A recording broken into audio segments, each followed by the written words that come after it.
Assalamualaikum. Waalaikumsalam. Mangga Ibu, mari masuk.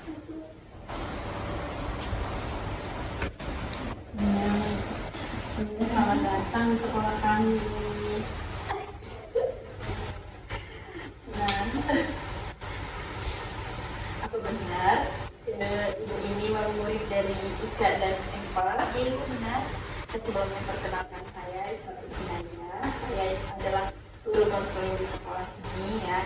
Ingin ngobrol tentang anak ibu dan anak ibu ya bernama Ika dan Eva itu.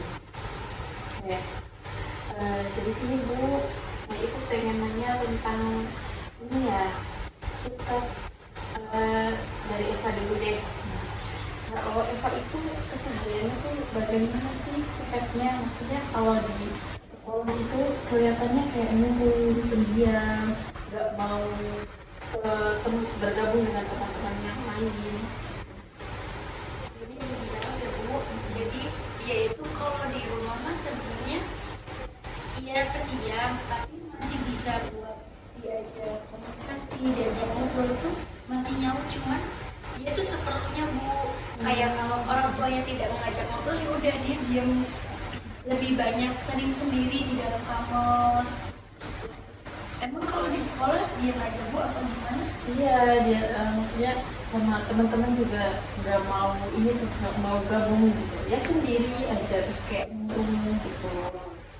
Kalau buat belajarnya, apakah dia juga rajin atau bagaimana?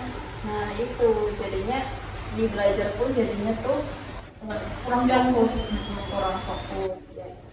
Masih kan belajarnya menurun karena kurang fokusnya itu. Lebih banyak ngelamunnya Bu. Kalau ada di luar ada ya ribut-ribut aja jadinya langsung biar gitu, nggak fokus lagi gitu. Ya intinya kurang fokus. Nah selanjutnya ya, kalau untuk Ika itu sama maksudnya dari teman-temannya itu laporannya kalau Ika itu sering tidak masuk ke kelas, tidak masuk ke kelas itu apa karena di rumahnya ada masalah pribadi dengan keluarga atau di sekolah dia tidak, maksudnya bisa misalnya sering bolos itu karena ada yang tidak suka dengan dia atau bagaimana? Jadi kalau di rumah mah dia tuh lebih aktif Bu, sama Eva itu bertolak belakang. Jadi kalau Eva itu kan anaknya lebih banyak diemnya ya Bu. Kalau anaknya itu enggak, malah dia tuh lebih aktif, banyak interaksi sama keluarga. Mungkin dia jarang masuk sekolah karena nggak nyaman di lingkungannya Bu. Barangkali dia mempunyai masalah karena anak Dega itu aktif tapi nggak terbuka sama orang tuanya Bu, nggak pernah cerita kegiatan dia di sekolah bagaimana. Jadi kita sebagai wali murid kita nggak tahu menahu tentang mereka, tahunya kita dia berangkat dari rumah itu untuk belajar. Sebelumnya saya mau ucapkan banyak terima kasih ya Bunda karena sudah bisa datang ke sini, karena saya mengundang Bunda ke sini itu karena ingin menyelesaikan masalah Ananda Eva dengan Eka ini bersama-sama. Kita juga berterima kasih Ibu. Barangkali anak saya mempunyai masalah di sekolah, entah itu dari segi lingkungan teman-temannya atau segi lingkungan kelas, karena saya pribadi juga saya kurang tahu apa kegiatan mereka di sekolah bagaimana, karena ya setahu saya tuh mereka sekolah dari rumah saya. Bahkan saya aja kaget Bu dengar anak saya sendiri berangkat dari sekolah dan di sekolah pun nggak ada. Saya justru kaget banget. Oke, selanjutnya saya mau tanya dulu nih ke ini Pak Ika.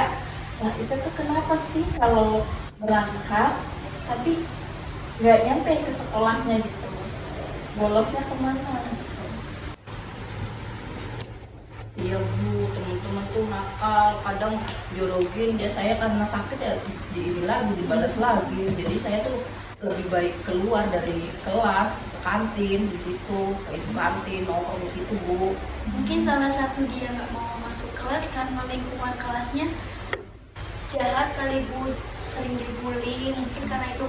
Tapi dia sendiri nggak pernah cerita Bu sama orang tuanya, makanya saya pun kaget kan dipanggil ke sini. Nah, kalau untuk Ananda Eva, Eva tuh kenapa sih kalau di kelas kayak guru nggak mau gabung sama teman-teman yang lain? Kenapa, Pak? Ya, jadi gini Bu, sebenarnya temen juga udah, teman-teman yang lain tuh udah ajakin Eva buat bermain, bergabung, tapi dengan Eva sendiri malu. Padahal mereka udah ngajak ya buat gabung, tapi ya untuk diri Eva sendiri malu buat gabung sama mereka. Tapi itu karena dia kalau di rumah pun dia Bu, dia tuh apa ya, diajak ngobrol pun seperlunya. Jadi kalau orang tuanya misal gak ngajak ngobrol, dia nggak bakal ngomong Bu, kecuali kayak kita komunikasi sama dia baru dia jawab, dan jawabnya pun seperlunya gitu loh Bu. Mungkin itu salah satu dia, mungkin karena bawaannya introvert kali ya Bu ya. Iya, betul. Seperti itu sepertinya ya. Kayak untuk selanjutnya ya, mungkin buat kedepannya Bu ya, untuk Ananda Eva nanti ibu bisa sering ajak Eva diskusi tentang kesehariannya, kayak nanya hari ini di sekolah ngapain, di sekolah ada pelajarannya kayak gimana gitu. Nah, kalau apa sih, jangan sampai Eva itu memendam ini loh, kayak bisa ada masalah dia pendam sendiri dan akhirnya dia apa sih, ya lebih banyak diam. Harus Intinya lebih sering diajak komunikasi iya, biar dia juga lebih berani mengungkapkan pendapatnya dia. Kalau untuk Ananda Ika, kalau ada masalah kayak gitu nggak apa-apa, cerita aja ke ibu ya, biar nanti ibu juga bisa menegur ke anak yang udah ngejailin Ika. Ya, kita sama-sama menyelesaikan masalah aja ya. barangkali nanti semisal anak sayanya yang berbuat salah, nggak apa-apa Bu, tegur aja. Nanti ibu lebih tegas lagi aja ya kepada anak-anak ibu yang selalu mengawasi kesehariannya, kegiatan apa aja yang dilakukan di luar maupun di dalam rumah. Ya, intinya kita saling ini aja ya, saling komunikasi dua arah. Dari rumah dari rumah ibu apa sih melakukan gimana, saya dari sekolah juga akan melakukan gimana kegiatannya. Jadi kita saling sharing aja ya, biar bisa tidak terjadi lagi masalah seperti ini. Sebelumnya saya juga berterima kasih Bu, bila mana dari anak-anak saya mempunyai kesalahan, saya juga minta maaf karena saya sendiri kurang tahu tentang perkembangan anak kalau di sekolah bagaimana, karena ya saya tahunya anak-anak saya belajar, jadi ya saya minta bimbingannya aja anak saya kepada ibu guru dan bapak guru semua. Yang penting nanti dari kita juga akan apa ya, menginstruksi wali kelas supaya wali kelas juga mengkomunikasikan hasil belajar mereka, kegiatan mereka keseharian Lebih diperhatikan lagi ya Bu ya. lagi ke depannya. Mungkin itu saja untuk hari ini ya. Saya juga Terima kasih juga ya Bu. saya juga mengucapkan banyak terima kasih karena ibu sudah mau datang ke sekolah.